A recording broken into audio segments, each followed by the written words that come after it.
Hello friends, welcome back to another video your own channel for you.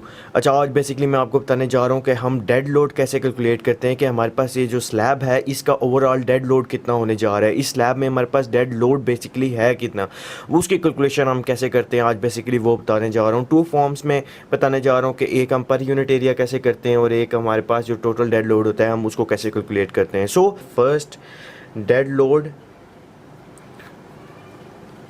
Load per unit area, ये हम कैसे निकालते हैं पर unit area. Secondly, dead load on wall slab, ये हम कैसे कैलकुलेट करते हैं आज बेसिकली ये बताने जा रहा हूँ, ठीक है। सो सबसे पहले स्टार्ट करते हैं कि कोई भी हम रेंडमली डायमेंशंस ले लेते हैं। कोई भी एग्जांपल के तौर पे सपोज कर लेते हैं कि हमारे पास एक स्लैब है, एग्जांपल के तौर पे ले लो कि हमारे पास डायग्राम की टेंशन ना लो, बस एग्जांपल के तौर पे ले लो।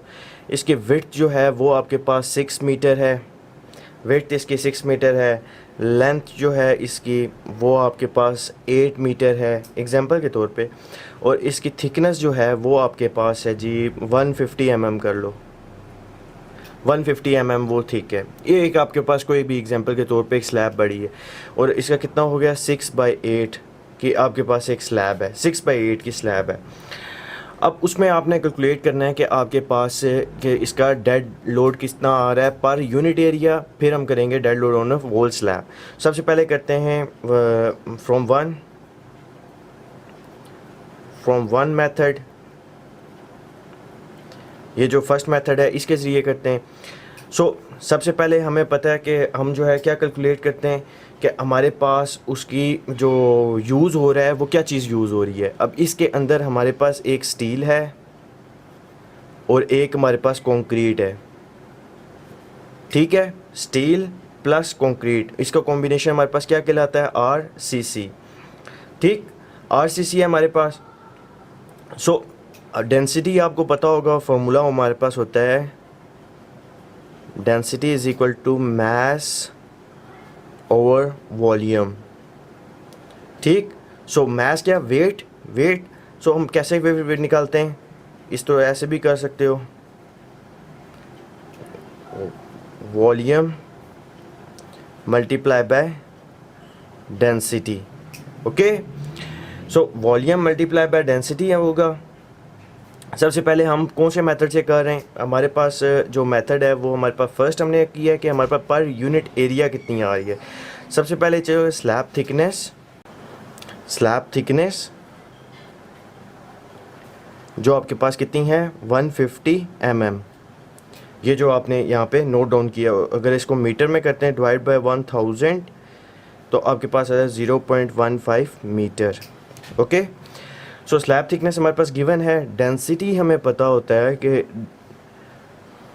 डेंसिटी ऑफ RCC हमारे पास पता है कि हमारे पास 2450 होती है, कई इस जगह पे किसी बुक में 2500 है। सो रैंडमली ज़्यादातर जो है 2500 kg पर मीटर क्यूब, ठीक है। 2500 kg पर मीटर क्यूब ज़्यादातर लेते हैं, 2400 भी है, 2350 भी है, इस रैंडमली। वो डिपेंड करता है कि आपके पास स्टील कितने mm का है, वो डिपेंड करता है कि आपके पास जो कंक्रीट है उसमें एग्रीगेट कौन से साइज़ के। सो इस वजह से एवरेज ले लेते होते हैं कि हमारे पास डेंसिटी इतनी है, ओके।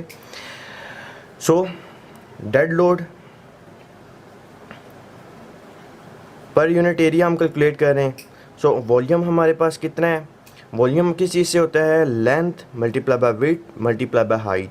सो लेंथ कितनी पर यूनिट एरिया हम ले रहे, पर यूनिट एरिया क्या होगा कि हमारे पास थिकनेस जो है हमने फिक्स कर दी है, लेंथ और विड्थ जो है वो हमने कह दिया कि हमारे पास 1/1 है, 1 मीटर बाय 1 मीटर है, और हाइट जो है वो हमने फिक्स कर लिया है 150 mm है, ठीक है। तब हमारे पास पर यूनिट एरिया आएगा हमारे पास। सो 1 मल्टीप्लाई बाय 1 मल्टीप्लाई बाय 0.15, इसी को हमने मीटर में कन्वर्ट कर दिया। सो मल्टीप्लाई बाय डेंसिटी करेंगे 2500, सो आपके पास आ जाएगा ये 375 kg per metre cube. So आपके पास स्लैब का डेड लोड कितना है 375 kg per metre cube per unit area के हिसाब से अगर आप लो तो। फिर अगर उसके बाद बात करें कि आपके पास टोटल इसका डेड लोड कितना आ रहा है from second method, so second method में अब आपको पता है कि आपके पास डेंसिटी भी आपके पास गिवन है, थिकनेस भी। सो अब आपको क्या चाहिए होगी, विड्थ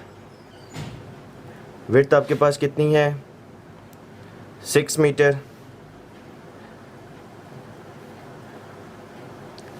ओ ठहरो, विड्थ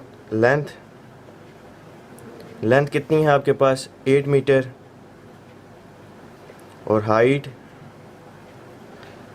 कितनी है आपके पास 150 mm, सो कितना 0.15 metre.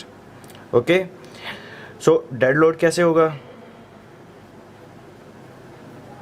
Equal to volume multiply by density. Volume कितना हो गया 6 मल्टीप्लाई बाय 8 मल्टीप्लाई बाय 0.15, फिर मल्टीप्लाई बाय वॉल्यूम कितना हो गया आपके पास, सॉरी डेंसिटी कितनी होगी 2500, ठीक है।